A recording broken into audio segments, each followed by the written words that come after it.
माझी सर्व अखिल भारतीय बैलगाडा संघटनेचे सर्व घटकांना एक विनंती आहे, तालुका कमिटी असतील किंवा आयोजक कमिटी असतील, यांना एक नम्र विनंती आहे की आपण खरेदी जे नवीन बैल खरेदी झालेले आहेत पश्चिम महाराष्ट्रामध्ये ठाणा, पालघर, रायगड या भागामध्ये ज्या खरेदी झालेल्या आहेत, तर कृपा करून त्यांच्यावरती ना आता काही बंधनं आणू नका.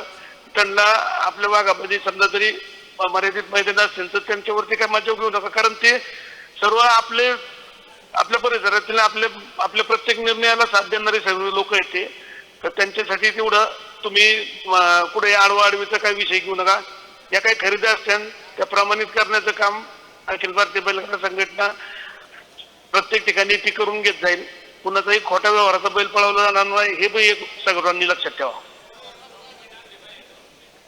एक मिनिट आबा, सगळ्यांच्या मताने मी बोलतोय अमोल गायकवाड की मुंबईची लोक असो किंवा आपली पश्चिम महाराष्ट्रातली, जर खालतून बैल घेतला जालना, संभाजीनगर, नाशिक, त्या बैलाची खरेदी झाल्याला आपल्या संघटनेचा खरेदी करत असताना पदाधिकारी घेऊन जाणे किंवा मुंबईवाली किंवा आपली बी सगळ्यांना नियम सारखा त्या बैलाची इथं खरेदीची स्टॅम्प असन, नोटरी असन, तो दाखवल्याशिवाय इकडं बैल पळून देणार नाही. कुणाला काय समजायचे त्यांनी समजा. हा निर्णय युवकांचा आहे.